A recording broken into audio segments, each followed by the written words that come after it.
Yevamos Daf Pei discusses the halachas of a siris chama, that is a man who is never going to mature to adult malehood, is never going to be capable of bearing children because he never reaches physical maturity. The Gemara wants to know how we identify it.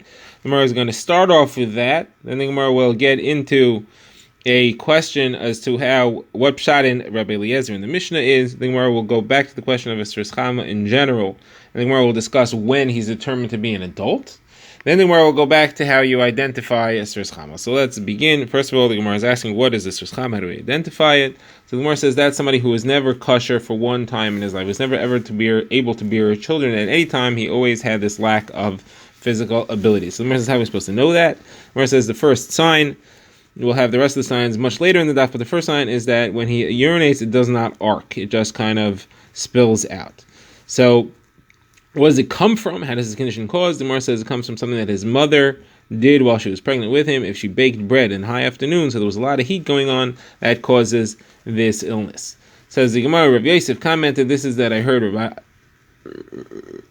Rabbi Ami say there's a condition that comes from a person's mother's womb, and I didn't know what he was referring to, and this is what it's referring to. So it says, the Gemara has a question though, if you're telling me that it's only if he was never healthy for any moment in his life, how do you know? He was healthy, he was not healthy in the beginning, he was not healthy later, maybe he had a healthy time sometime in between. How are you supposed to be aware of that? So the Gemara says, a general rule, if you show that somebody's unhealthy at some point, and he's unhealthy at some point later, you don't assume that he became healthy in between. The Gemara says, is that true? I'll show you that that's not correct. When discussing a mum of an eye, where the eye has white spots or it's watery, so the halacha is that it's got to be a mum for 80 days to be established as a mum kavua. So you check him in the beginning of the 80 days, at the end of the 80 days, and a third time in between. You can't just say the beginning and the end, and therefore it was not considered to have healed any time in between. Obviously, you are concerned that it did heal in between. So Gemara says, therefore it's a kasha. It shows that you are concerned that it healed. Gemara says, no, it's not a kasha. That's talking about one limb. Just one eye could heal, but the entire body, that it reaches a state of health and not siris chama, that's not going to happen. All right, now the Gemara goes to the opinion of Rabbi Eliezer for a while. So we'd seen in our Mishnah that Rabbi Eliezer holds that a siris chama can be cured, and therefore he is in the parasha of Yibum. A siris adam, that's somebody who is unable to bear children because of an injury, he can't be cured, and therefore he is not in the parasha of Yibum. So this is where we have a contradiction. There is a discussion as to when the state of siris chama ends. When do we establish that when it begins, that is, when do we establish that a person is never going to reach maturity? He's not just delayed in his maturity, that he's never going to reach maturity. That applies for a man, that would be called siris chama. For a woman, that would be called islandess. And Rabbi Eliezer weighs in on this, and we see he clearly says that he's not in the parasha of Yibum. So that's a contradiction. So let's see the brisa. So first of all, the brisa is that someone that, according to Beis Hillel, both a man and a woman become a siris chama and an islandess when they're 20 years of age and they haven't brought the simanim of adulthood, they haven't brought 2 hairs. According to Beis Shammai, it's from 18 years of age, and according to Rabbi Eliezer, it depends.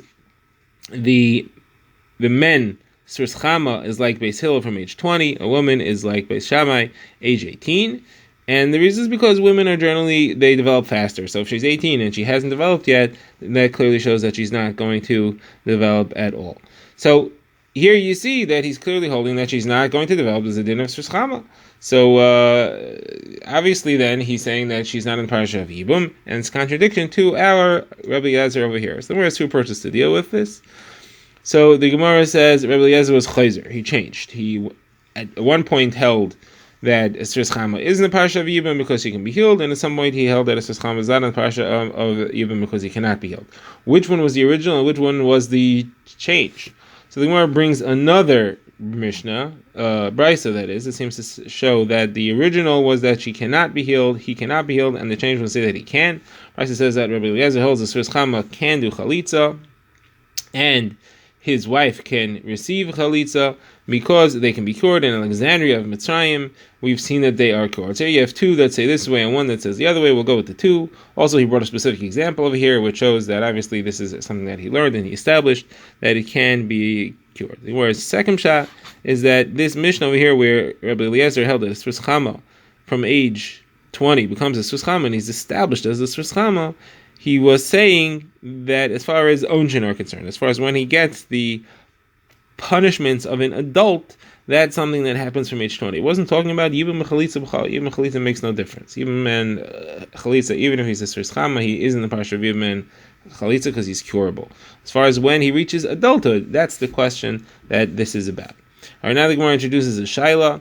The question is, when a Sris Chama is identified, we already know that he's not going to show physical signs of maturity, so now we show that he is mature. He's already an adult.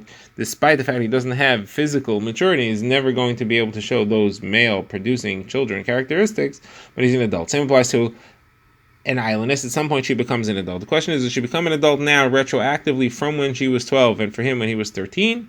Or does it now from age 20, from age 18, whenever it is, according to each opinion, and we establish she's now mature, he's now mature, this is as physical mature as they're going to get, do we now start adulthood now? What's the din from age 12 to 18 and from age 13 to 20?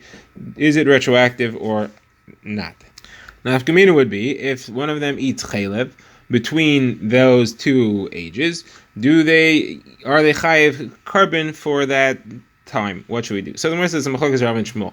Rav says he becomes an adult retroactively, and Shmuel says that he or she only becomes an adult from age 18 or 20 when we get those signs established. So the Gemara says we have a kasha on Rav, and that's according to this that there's retroactive adulthood.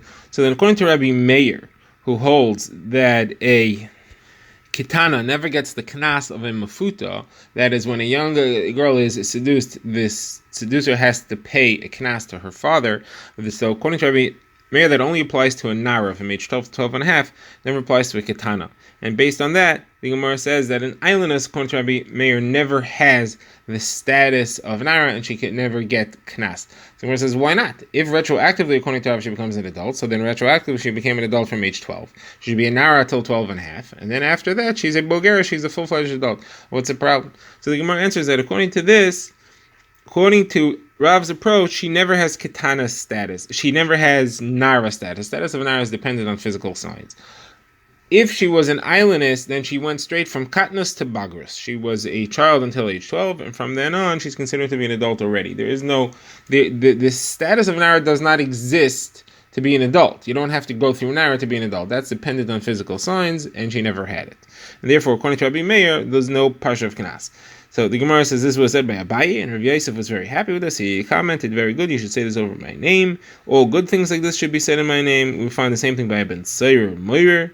Ben Sayer Moirer, we have a brisa that says that a Sris can never be a Ben Sayer Umayrer, because Ben Sayer Umayrer is also dependent on physical signs. It has to be that he has a full-grown lower beard, and Sris is never going to have that, and therefore he goes straight from Katan to Gadol without ever having a status in which he can be a Ben Sayer Umayrer without being fully fledged Gadol. All right, now the Gemara brings a statement of Rabbi Abo, who says that there are three types of simanim that we don't know that they are fully determined until age 20. That is Sris, islandess, and a child who's born in the 8th month of his pregnancy.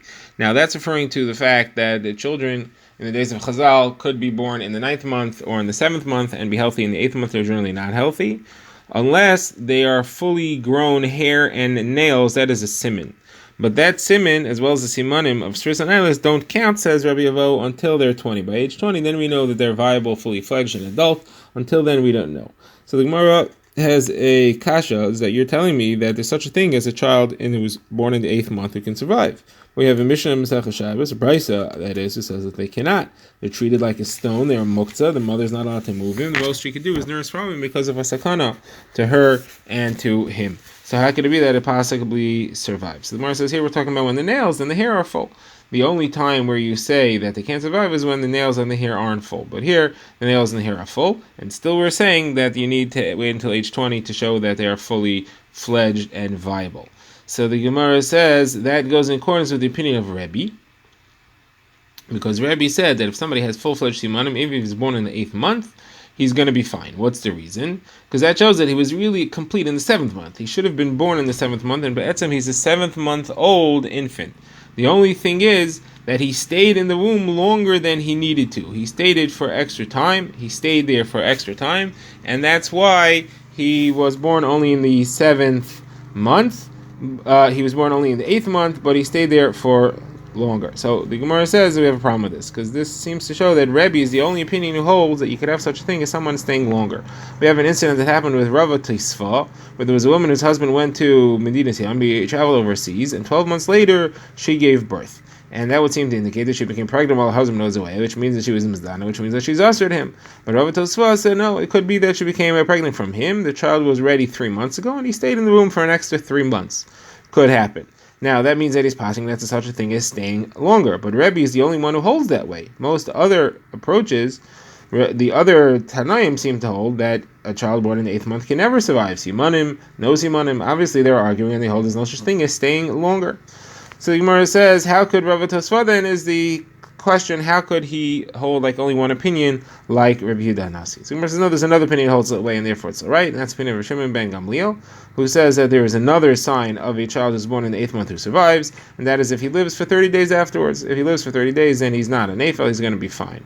Therefore, that shows that he must also hold that the reason is because he stayed longer in the womb than he's supposed to when he was really a 7th month old. And Rava Tosfa has both of those opinions that hold that there's such a thing as a child staying past the due date.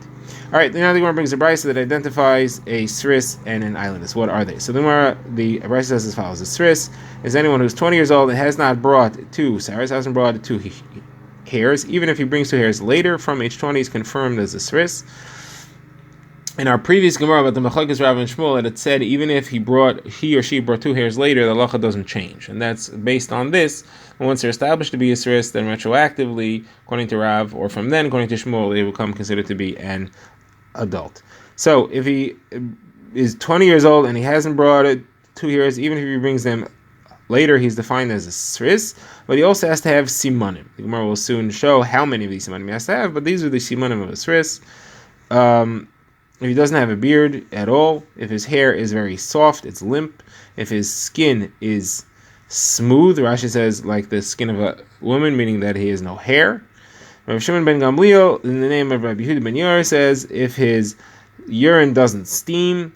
Some say that if he urinates and it doesn't arc, it just falls. And some say that his zera is clear and doesn't have a whiteness to it. There are others that add that his mei raglayim, his urine doesn't smell, it doesn't become putrid after a while. And then there's a chayrim who says that if he washes in the winter times, his flesh doesn't steam. Usually a person's flesh will steam if he takes a hot bath and then it comes out into the cold air.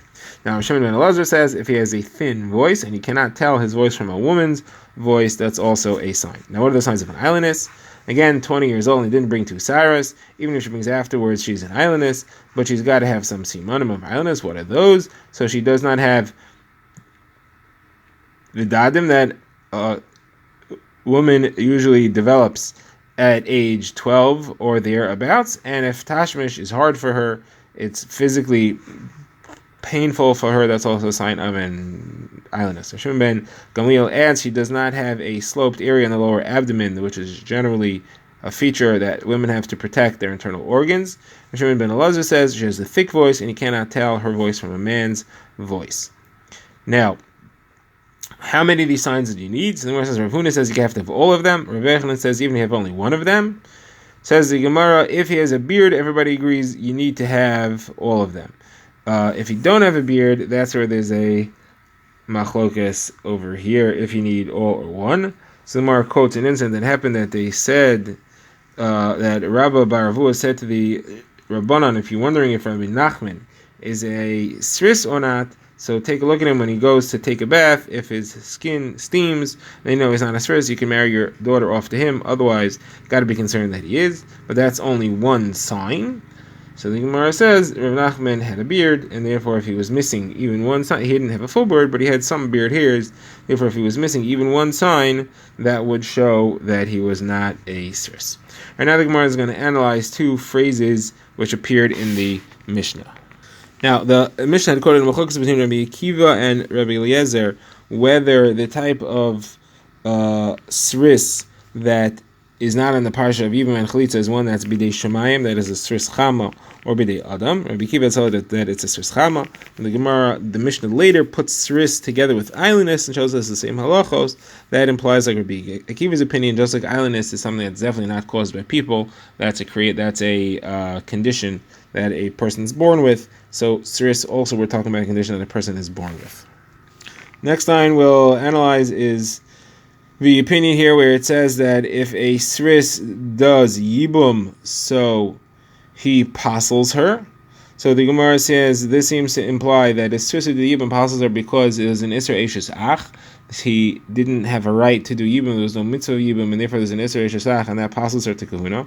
That implies that if somebody else had done a bia with her, not the Sris brother, some other random person in the street, that would not passel her. It's a kasha on Rav Hamnuna, who says that a Shomeris Yavam, who is Mizana with somebody from the Shuk, that passels her to Kahuna, and if her Yavam is a Kohen, he can't do Yibum. So the Gemara, no, not necessarily. It's true that somebody else could passel her as well. Just the first phrase in the Mishnah had talked about if the Sris does Yibum, so here also we talk about if the Sris does Yibum, but the same halacha is true otherwise. Says the Gemara, what about the next line in the Mishnah where it says that an islandess who gets bia, so that passes her as a zona because it's a forbidden bia. It's Eishes Ach, she's not in the parsha of Yibam. Says the Gemara, this is not going according to the opinion of Rabbi Yehuda, holds that every islandess is also to Kahuna because an islandess has the status of a zona al pidin, and this definitely doesn't go that way because it shows that she only becomes aser if she has bia to the brother, which is shelo b'makom mitzvah.